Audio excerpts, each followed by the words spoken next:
So, to get started, I am 36, male, and my wife is 33, female.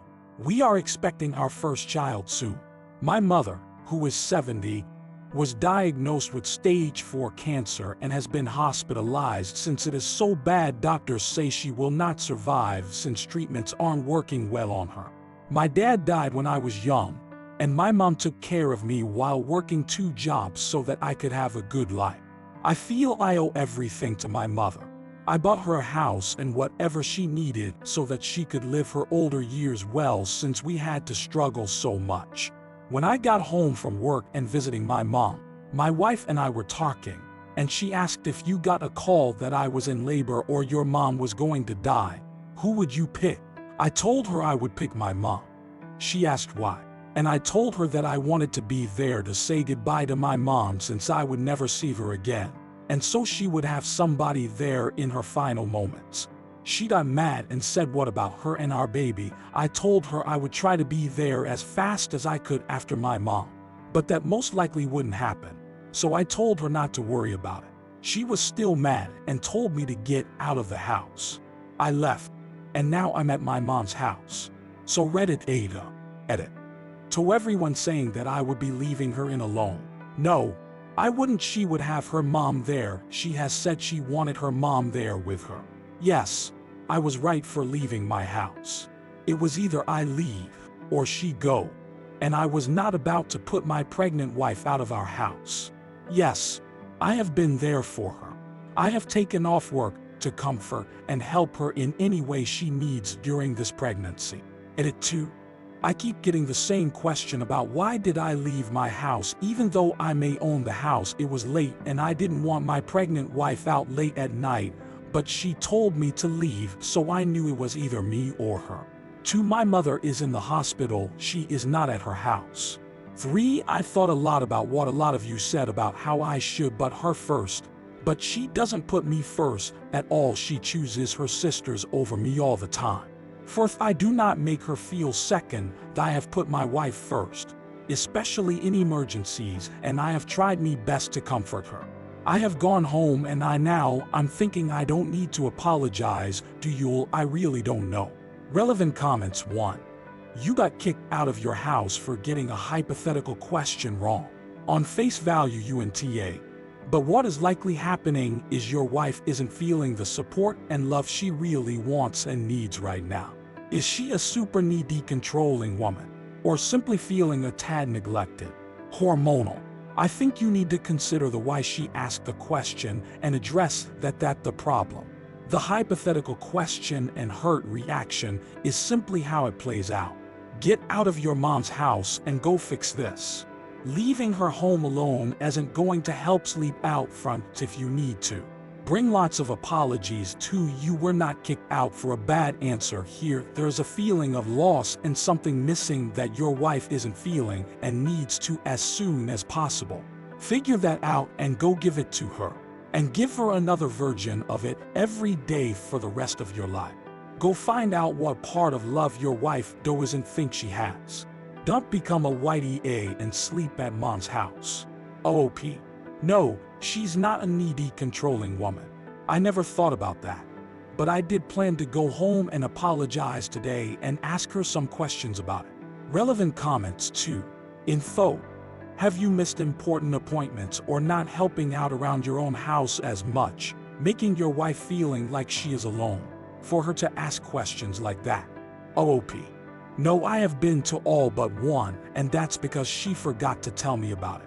When I come home, I wash the dishes for dinner and clean the floor. Usually she prefers to cook. I have taken off a lot of days to help and comfort her though this. So maybe I could do more. I don't know what else to do. But I will ask the relevant comments too. It's a hard choice, but I'd say NTA. As long as your wife does actually have another plan for getting to the hospital and someone to support her. If not, the situation is a little iffy. Chances of both happening at the same time are quite unlikely, though. So here's hoping you don't actually have to choose. OOP. Yes, she does have support. Her mom and sisters live close to us, about 5 minutes away. They would be able to drive her. Update 1. Some of you asked for an update, so here it is. I went back home yesterday afternoon. She wasn't there. I assumed she was at her mom's house. She came back in the evening, and we had a talk about what happened. She did apologize for asking the question, and that when she thought about it she understood my answer because she would do the same. I asked her why she asked. She said she didn't know and thought I was going to pick her since I normally do. I kinda just said okay and moved on. I did tell her I want marriage counseling after or even before the baby's born. She asked why I told her how I felt, and she denied it, so I had to give her proof. Then she started crying and got mad and told me to sleep in the guest room instead of kicking me out, so I guess I got a win there. Anyways, she also told me that she no longer wanted me in the delivery, which I was fine with. I understand to an extent where it's coming from. I will go into therapy, which was suggested, and I think I do need it. Anyways, that's it. Thanks for the advice. Y'all gave some good and bad advice, and sorry if my comments came off as mean. I'm not really a friendly person till you know me, especially if you're accusing me of something. Relevant comments. 1. You would actually be fine with not being there to see the birth of your child. Really? OOP. No, but it's her choice. I can't make her let me in there. Relevant comments. 2. You could have told her it's a priority for you, that you're sorry too, that you guys were talking hypothetical and the chances of your mom dying on your child's birthday are very slim. You could have tried to make her see it's important to you. Just accepting it would make me feel like you just don't care. Also, you could have been more understanding, taken accountability, and apologized to her before you brought in marriage counseling. OOP. I did tell her that she is a priority, and she did see it's important to me because she would do them same. And we did all that. Why do all y'all want me to argue with a pregnant woman? Relevant comments. 3. Please tell me you're in therapy. Please. OOP. I have made an appointment with one. Update 2. I read a lot of your comments, and I did apologize not for bringing up marriage counseling, but for the timing I brought it up, and that I did show her proof. She did forgive me and told me I was still not going to be at the birth of our child. I said to her that it was okay and that I had accepted it and I wasn't going to fight her on her choice. I did tell her that I think she and I both need some space before the baby comes, to which she agreed. I told her I would leave, and that she could have the house, and that if she needed anything, to call or text me. No, I'm not at my mother's house. I'm at a friend's house. He doesn't live there anymore, but he usually rents it out. To all of you asking, why don't you kick her out? It's because I'm the only person who makes money in the house, and I know, especially now, if I kick her out, it will be called financial, emotionally manipulation, or even abuse. So it's better a lot of times if I leave. Yes, I do plan to go back home when the baby is born, and to someone who asked, I do plan to take paternity leave. No, she does not know where I'm at. She didn't ask, so I didn't tell, mainly because her family would be banging on my door. So people who I know are going to ask, why aren't you fighting harder to be in the delivery room? I've learned that some things I cannot control, and one thing is people. If she doesn't want me in there, I won't be. My main example is if I had gotten someone pregnant in my 20s and I said get an abortion just because it's my baby as well doesn't mean that I can control what she does. So it's her body, her choice. Lastly, to people who are saying they need more details, I'm not used to just randomly talking about myself. It's been that way since I was a child. I've gotten better since I was a kid, but it's still a struggle. So if you have a question, give me a specific question, because I answer what you ask, not the above. And about the divorce thing, I do care if she divorces me. I do love her, but I cannot control how she feels so personally. I won't beg her not to. I will suggest that we get help. But if she doesn't want to, then that's fine. I'm secure. What I mean by that is she will get nothing in the divorce. Does she know that? I don't know. Relevant comments. 1. NTA. But wow, such a dramatic turn of events from a hypothetical question. Relevant comments. 2. Really escalated quickly.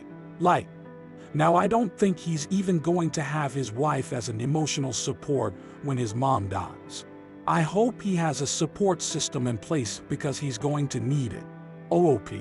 Well, that's why I'm going to therapy, because I don't want to lean on my wife too much after she has the baby. Relevant comments 3. Can I ask why is your last line of the post certainty she would get nothing in the divorce? Can you elaborate on that a bit? OOP. We have a prenup. Anything that was purchased before the marriage would be mine, since even before we got married she was stay at home. So I purchased the house and everything before we got married, so it would be mine. Relevant comments 4. Do you have autism? OOP. ADHD, not autism. Relevant comments 5. I'm secure. What I mean by that is she will get nothing in the divorce. Does she know that? I don't know. Do you hate this woman? Your wife, who's carrying your child. Rent. She doesn't work. She'll be doing primary child care presumably. How is she going to live? She's going to be a single mother, just like your mom. Is that what you want for her and your kids? I do not understand you at all. Why are you throwing everything away because a first-time pregnant woman feels insecure? OOP. I don't plan on getting a divorce is one. No, I don't hate her. She will have to get a job and I will probably end up paying child support. I don't plan on getting a divorce. If she wants one, that's on her. I'm not throwing anything away, I'm just giving her space and not making her more stressed. Relevant comment 6. If she doesn't want me in there, I won't be, and she will get nothing in the divorce statements both bother me. It sounds like she may want you to show that you really want to be there with her and with her in general. Maybe try a little harder to make that known. Your attitude makes it seem like you just don't care. Also, why would you want her to get nothing in the divorce? She is the mother of your child. OOP. That was decided before we got married. When we got engaged, she decided to be a house fiancée then housewife. So for me, I wanted to protect myself if she ever checked. I've heard too many stories. My attitude around her, I try to show I care, but maybe she doesn't see it that way. I don't know how she sees it. Yes, I know that she is the mother of my child. Final update. Hello people, I have good and bad news. So I will start with the good news. My wife had the baby on January 26. It's a girl and I love her so much. I wanted to name her after my mother, but we found a compromise and her middle name is my mother's name. So the questions I'm going to get about was I in the delivery room? I was not. I did ask, but I got a no, and she said she had already told her sister and that she couldn't hurt my feelings, which okay, by then I had stopped caring a lot. The bad news is my mother died. She died a week before my baby was born. A decent bit of her friends came to the funeral, and if you go back up a sentence, I said I had stopped caring a lot. She didn't come to the funeral. She made stupid excuses and I just said forget it. It was nice, though I am mad that she wasn't there when I needed her. So I haven't been talking to her much, so I won't yell at her. We talk about baby and her, and other than that we don't talk. I'll bring up marriage counseling in a few weeks, but for now, I'm going to enjoy my baby and love her.